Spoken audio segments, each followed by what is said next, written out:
Welcome to easy steno 80 word per minute dictation 5 second बाद start होगी। Start. Supreme court ने आर्थिक रूप से कमजोर वर्गों के लिए 10% आरक्षण का रास्ता साफ कर दिया है।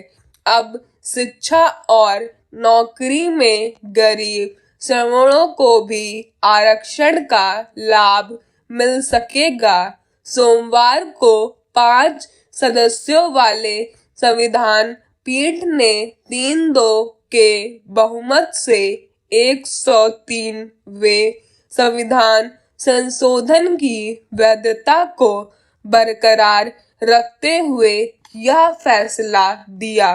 प्रधान न्यायाधीश यूयू ललित और न्यायमूर्ति एस रविंद्र भट्ट ने इस संविधान संशोधन को वैध नहीं माना, जबकि 3 न्यायाधीशों न्यायमूर्ति दिनेश महेश्वरी, न्यायमूर्ति बेला एम त्रिवेदी और न्यायमूर्ति जे.बी. पारदीवाला ने इसके पक्ष में फैसला दिया।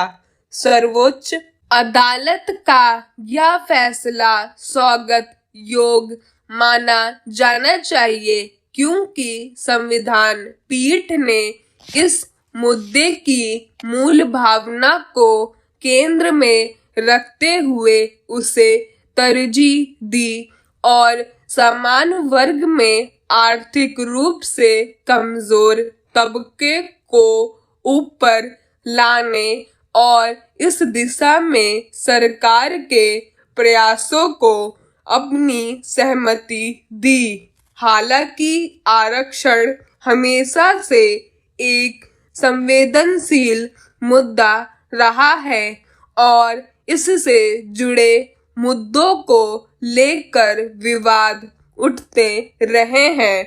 ऐसे में इस पर सहमति असहमति बनना भी स्वाभाविक है।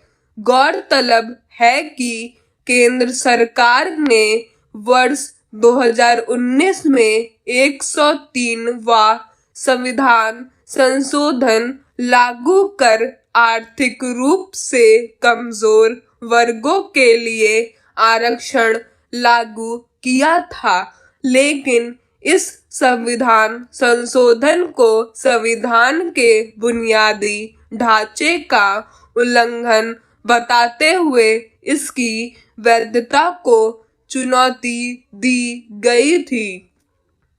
आर्थिक रूप से कमजोर वर्गों को आरक्षण सुनिश्चित करने वाले 103वें संविधान संशोधन के विरोध के पीछे बड़ा कारण यह बताया गया कि इससे संविधान के बुनियादी ढांचे का उल्लंघन होता है।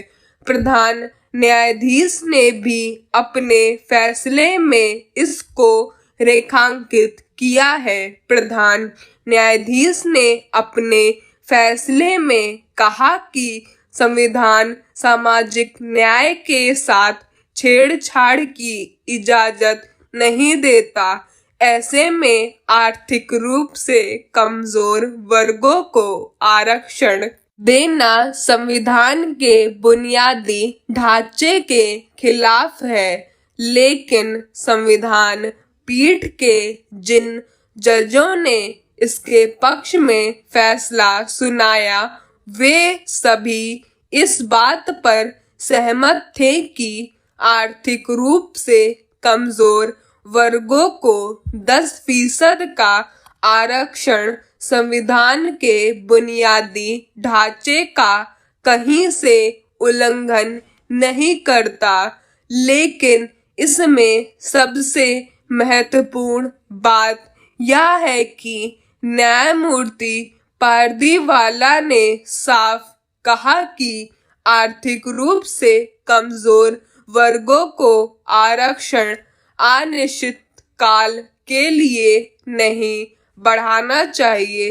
संविधान पीठ के बहुमत वाले सदस्यों ने फैसले में इस बात पर जोर दिया कि आर्थिक रूप से कमजोर वर्गों को आरक्षण इसलिए भी जरूरी है ताकि समतावादी समाज के लक्ष्य की ओर एक सर्व समावेशी तरीके से आगे बढ़ना सुनिश्चित किया जा सके। सर्वोच्च अदालत के इस फैसले के बाद सरकार के लिए अब बड़ी चुनौती अब इस फैसले पर अमल की है। देखना होगा कि सरकार कैसे ईमानदारी के साथ इसे लागू करवाती है। आरक्षण को लेकर एक बड़ा सवाल अब तक यही उठता रहा है कि सामाजिक रूप से जिन पिछड़े और दबे कुचले वर्गों को आरक्षण का लाभ देकर उन्हें ऊपर लाना चाहिए था, उसमें सरकार सफल नहीं हो पाई। आरक्षण का लाभ लेकर हर तरह से संपन्न बने लोग भी इसका लाभ उठा रहे हैं। 90 word per minute dictation 5 second बाद स्टार्ट होने वाली है। स्टार्ट। सुप्रीम कोर्ट ने आर्थिक रूप से कमजोर वर्गों के लिए 10% आरक्षण का रास्ता साफ कर दिया है। अब शिक्षा और नौकरी में गरीब श्रमणों को भी आरक्षण का लाभ मिल सकेगा।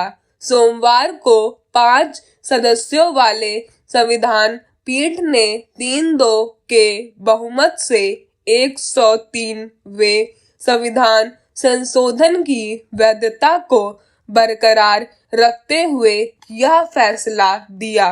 प्रधान न्यायाधीश यूयू ललित और न्यायमूर्ति एस रविंद्र भट्ट ने इस संविधान संशोधन को वैध नहीं माना, जबकि 3 न्यायाधीशों न्यायमूर्ति दिनेश महेश्वरी, न्यायमूर्ति बेला एम त्रिवेदी और न्यायमूर्ति जे.बी. पारदीवाला ने इसके पक्ष में फैसला दिया। सर्वोच्च अदालत का यह फैसला स्वागत योग्य माना जाना चाहिए, क्योंकि संविधान पीठ ने इस मुद्दे की मूल भावना को केंद्र में रखते हुए उसे तरजीह दी और समान वर्ग में आर्थिक रूप से कमजोर तबके को ऊपर लाने और इस दिशा में सरकार के प्रयासों को अपनी सहमति दी। हालांकि आरक्षण हमेशा से एक संवेदनशील मुद्दा रहा है और इससे जुड़े मुद्दों को लेकर विवाद उठते रहे हैं।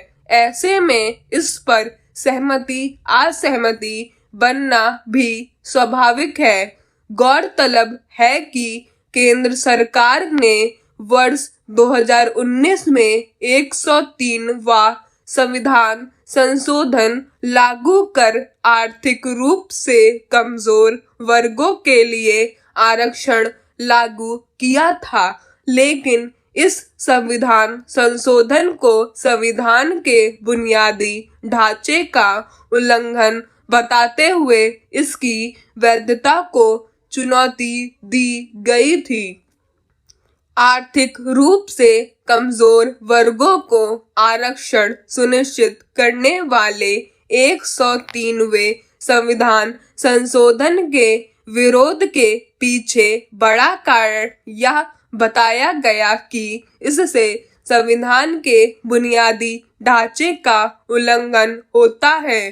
प्रधान न्यायाधीश ने भी अपने फैसले में इसको रेखांकित किया है। प्रधान न्यायाधीश ने अपने फैसले में कहा कि संविधान सामाजिक न्याय के साथ छेड़छाड़ की इजाजत नहीं देता। ऐसे में आर्थिक रूप से कमजोर वर्गों को आरक्षण देना संविधान के बुनियादी ढांचे के खिलाफ है। लेकिन संविधान पीठ के जिन जजों ने इसके पक्ष में फैसला सुनाया, वे सभी इस बात पर सहमत थे कि आर्थिक रूप से कमजोर वर्गों को 10% का आरक्षण संविधान के बुनियादी ढांचे का कहीं से उल्लंघन नहीं करता। लेकिन इसमें सबसे महत्वपूर्ण बात यह है कि न्यायमूर्ति पारदीवाला ने साफ कहा कि आर्थिक रूप से कमजोर वर्गों को आरक्षण अनिश्चित काल के लिए नहीं बढ़ाना चाहिए। संविधान पीठ के बहुमत वाले सदस्यों ने फैसले में इस बात पर जोर दिया कि आर्थिक रूप से कमजोर वर्गों को आरक्षण इसलिए भी जरूरी है ताकि समतावादी समाज के लक्ष्य की ओर एक सर्व समावेशी तरीके से आगे बढ़ना सुनिश्चित किया जा सके। सर्वोच्च अदालत के इस फैसले के बाद सरकार के लिए अब बड़ी चुनौती अब इस फैसले पर अमल की है। देखना होगा कि सरकार कैसे ईमानदारी के साथ इसे लागू करवाती है। आरक्षण को लेकर एक बड़ा सवाल अब तक यही उठता रहा है कि सामाजिक रूप से जिन पिछड़े और दबे कुचले वर्गों को आरक्षण का लाभ देकर उन्हें ऊपर लाना चाहिए था, उसमें सरकार सफल नहीं हो पाई। आरक्षण का लाभ लेकर हर तरह से संपन्न बने लोग भी इसका लाभ उठा रहे हैं। 100 word per minute dictation 5 second बाद स्टार्ट होने वाली है। स्टार्ट। सुप्रीम कोर्ट ने आर्थिक रूप से कमजोर वर्गों के लिए 10% आरक्षण का रास्ता साफ कर दिया है। अब शिक्षा और नौकरी में गरीब श्रमणों को भी आरक्षण का लाभ मिल सकेगा। सोमवार को 5 सदस्यों वाले संविधान पीठ ने 3-2 के बहुमत से 103वें संविधान संशोधन की वैधता को बरकरार रखते हुए यह फैसला दिया। प्रधान न्यायाधीश यूयू ललित और न्यायमूर्ति एस रविंद्र भट्ट ने इस संविधान संशोधन को वैध नहीं माना, जबकि 3 न्यायाधीशों न्यायमूर्ति दिनेश महेश्वरी, न्यायमूर्ति बेला एम त्रिवेदी और न्यायमूर्ति जे.बी. पारदीवाला ने इसके पक्ष में फैसला दिया। सर्वोच्च अदालत का यह फैसला स्वागत योग्य माना जाना चाहिए, क्योंकि संविधान पीठ ने इस मुद्दे की मूल भावना को केंद्र में रखते हुए उसे तरजीह दी और समान वर्ग में आर्थिक रूप से कमजोर तबके को ऊपर लाने और इस दिशा में सरकार के प्रयासों को अपनी सहमति दी। हालांकि आरक्षण हमेशा से एक संवेदनशील मुद्दा रहा है और इससे जुड़े मुद्दों को लेकर विवाद उठते रहे हैं। ऐसे में इस पर सहमति असहमति बनना भी स्वाभाविक है। गौरतलब है कि केंद्र सरकार ने वर्ष 2019 में 103वां संविधान संशोधन लागू कर आर्थिक रूप से कमजोर वर्गों के लिए आरक्षण लागू किया था, लेकिन इस संविधान संशोधन को संविधान के बुनियादी ढांचे का उल्लंघन बताते हुए इसकी वैधता को चुनौती दी गई थी। आर्थिक रूप से कमजोर वर्गों को आरक्षण सुनिश्चित करने वाले 103वें संविधान संशोधन के विरोध के पीछे बड़ा कारण यह बताया गया कि इससे संविधान के बुनियादी ढांचे का उल्लंघन होता है। प्रधान न्यायाधीश ने भी अपने फैसले में इसको रेखांकित किया है। प्रधान न्यायाधीश ने अपने फैसले में कहा कि संविधान सामाजिक न्याय के साथ छेड़छाड़ की इजाजत नहीं देता। ऐसे में आर्थिक रूप से कमजोर वर्गों को आरक्षण देना संविधान के बुनियादी ढांचे के खिलाफ है। लेकिन संविधान पीठ के जिन जजों ने इसके पक्ष में फैसला सुनाया, वे सभी इस बात पर सहमत थे कि आर्थिक रूप से कमजोर वर्गों को 10% का आरक्षण संविधान के बुनियादी ढांचे का कहीं से उल्लंघन नहीं करता। लेकिन इसमें सबसे महत्वपूर्ण बात यह है कि न्यायमूर्ति पारदीवाला ने साफ कहा कि आर्थिक रूप से कमजोर वर्गों को आरक्षण अनिश्चित काल के लिए नहीं बढ़ाना चाहिए। संविधान पीठ के बहुमत वाले सदस्यों ने फैसले में इस बात पर जोर दिया कि आर्थिक रूप से कमजोर वर्गों को आरक्षण इसलिए भी जरूरी है ताकि समतावादी समाज के लक्ष्य की ओर एक सर्वसमावेशी तरीके से आगे बढ़ना सुनिश्चित किया जा सके।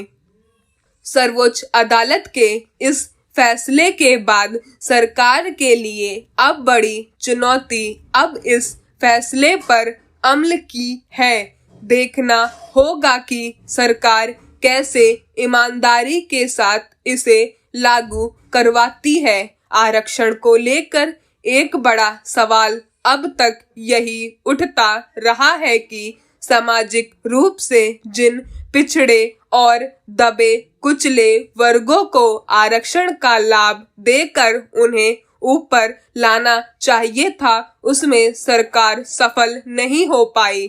आरक्षण का लाभ लेकर हर तरह से संपन्न बने लोग भी इसका लाभ उठा रहे हैं।